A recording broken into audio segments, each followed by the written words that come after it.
hari Jumat Kliwon jam 11:04. Yang ini ke bawah.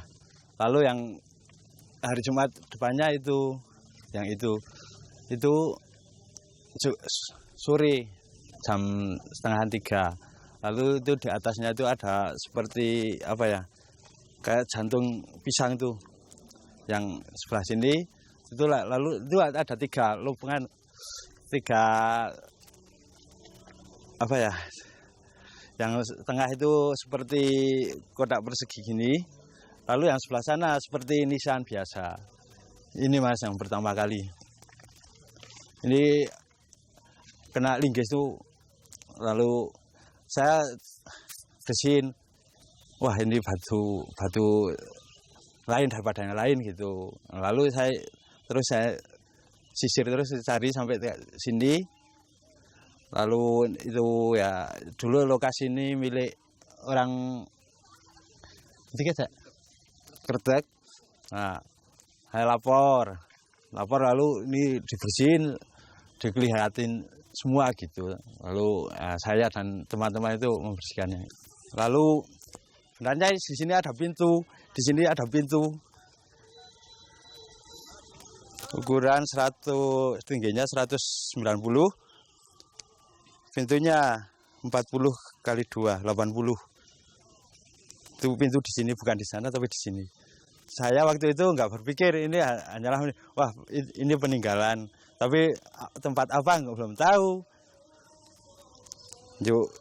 Nah, di sini ada lonceng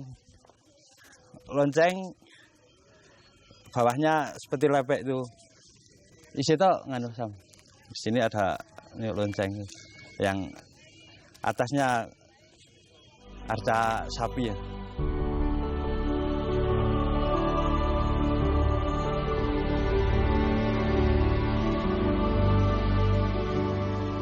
Temuan Slamet ini menjadi petunjuk awal tersingkapnya informasi-informasi lain terkait pemukiman kuno Liangan.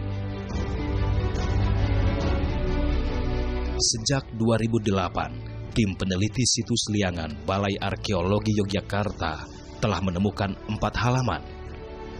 Temuan ini juga menggambarkan tentang kondisi peribadatan di Liangan pada masa itu.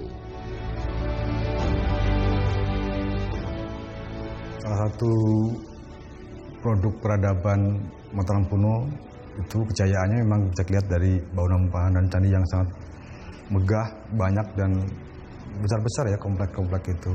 Jadi tandanya memang salah satu puncak peradaban Mataram kuno itu kan. Nah di Liangan itu tidak persis seperti itu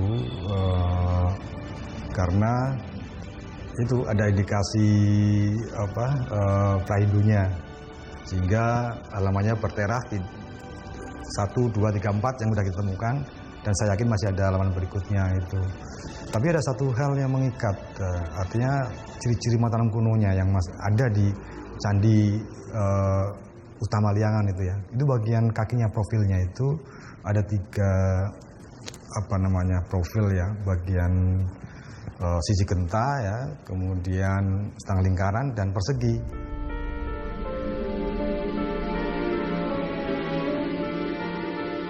Jadi profilnya itu setengah lingkaran ya, kemudian sisi genta dan persegi.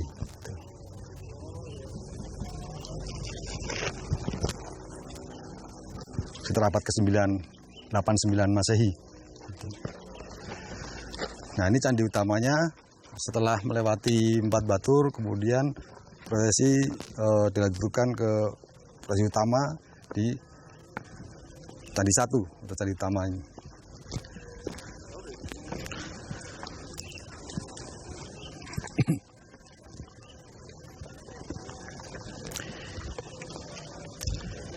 Nah, di candi utama ini terdapat yoni, ya, unik ya, jarang ditemukan dari lihat bentuknya, karena persegi panjang dan memiliki 3 lubang sebenarnya, memiliki 3 lubang.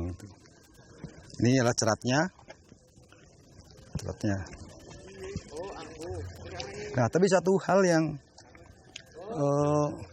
sangat spesial di situs Liangan ini, yoninya bukan karena persegi panjang dan dengan 3 lubang, tapi yoni yang mungkin ini satu-satunya yang ditemukan dibuat atau disusun dari balok-balok batu. Jadi kita lihat disusun dari balok batu. Padahal yoni-yoni biasanya itu dibuat dari batu monolit. Satu batu dibuat menjadi yoni bujur sangkar. Tapi ini dibuat dari itu, dan bagian depannya adalah di Tanggara, dan di bagian belakang itu terdapat saluran air. Kita temukan saluran airnya itu.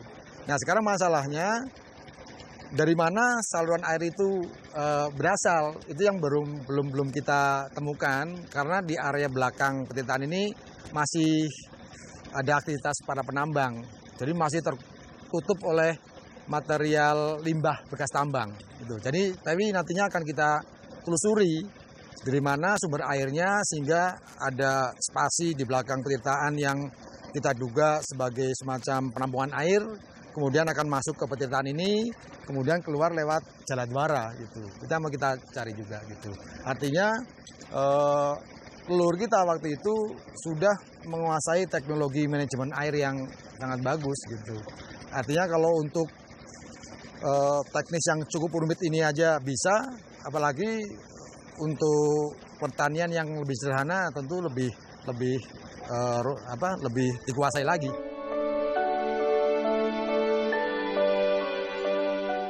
Teras 4 adalah halaman paling bawah dengan segel vulkanik yang masih dominan.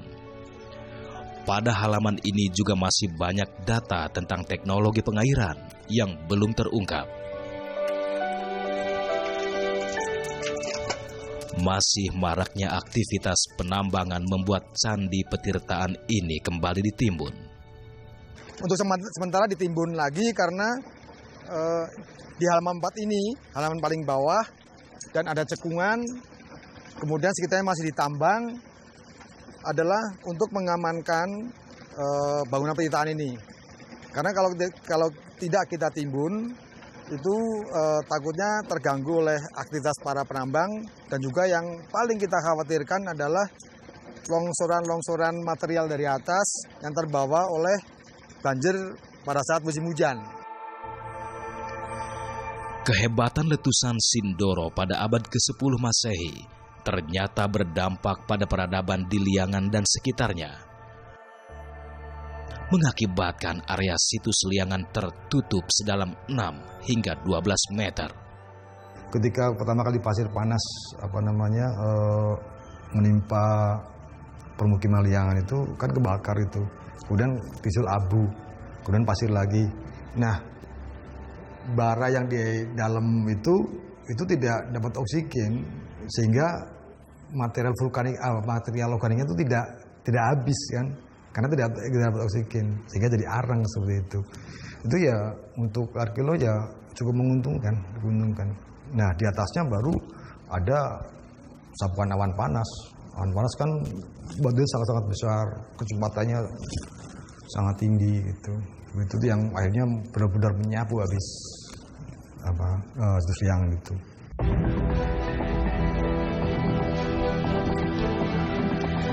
Letusan Gunung Sindoro pada abad 10 Masehi yang menimbun pemukiman Liangan hampir serupa dengan kisah Pompei di Italia.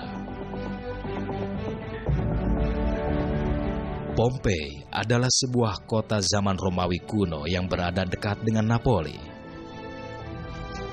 Letusan Gunung Vesuvius pada 79 Masehi mengakibatkan Pompei hancur. Debu letusan Gunung Vesuvius menimbun kota Pompei. Pompei tertimbun selama 1600 tahun sebelum akhirnya ditemukan kembali secara tidak sengaja. Namun yang menjadi berbeda antara Pompei dan Liangan adalah jumlah korban. Korban kota Pompei diperkirakan mencapai ribuan orang. Namun di Liangan, para peneliti tidak menemukan korban jiwa akibat letusan Gunung Sindoro. Ya sekarang tidak kita temukan korban. Kita temukan tadi ya rangka itu yang gadis liangan kuno itu bukan korban karena dia berada di dalam material organik bukan material vulkanik gitu. Kita temukan juga beberapa tulang ya. Tapi kita lihat tulang-tulang itu adalah tulang-tulang sisa konsumsi. Kita lihat ada bekas-bekas pangkasan ya. Jadi kalau kita sampai sekarang kan seperti sekarang itu kan tulang-tulangnya kan dipotong-potong dengan pisau atau dengan parang gitu sehingga kelihatan itu bekas konsumsi bukan korban. Tidak ditemukannya korban akibat letusan Gunung Sindoro pada pemukiman kuno Liangan memunculkan dugaan tentang adanya kemampuan mengenali tanda-tanda alam pada masyarakat Mataram kuno kala itu. Masyarakat waktu itu bukan hanya di Liangan, di tempat-tempat lain, gunung lain juga sudah terbiasa dengan tanda-tanda alam khususnya kaitan dengan gunung termasuk Liangan ini. Tapi satu hal yang harus kita garis bawahi adalah sangat percaya diri itu mereka itu membuat hunian di lembah yang hanya 8 kilo dari puncak itu. Artinya banyak konsekuensi dan risiko di situ. Tapi itu saya kira karena mereka udah punya teknologi, udah punya pengetahuan empirik bagaimana menghadapi bahaya-bahaya itu jadi tidak masalah. Yang dibutuhkan mereka adalah jelas ya lereng gunung pasti tanahnya subur gitu kan, kemudian sumber air melimpah. Karena sampai sekarang sumber air sangat melimpah tuh di Dusun Liangan sampai sekarang itu. Kemudian sumber bahan untuk bangunan candi itu juga melimpah, banyak sekali batu-batu itu kan. Bahkan untuk sumber bahan untuk bangunan organik seperti kayu, bambu itu udah tersedia sehingga sumber daya alam itu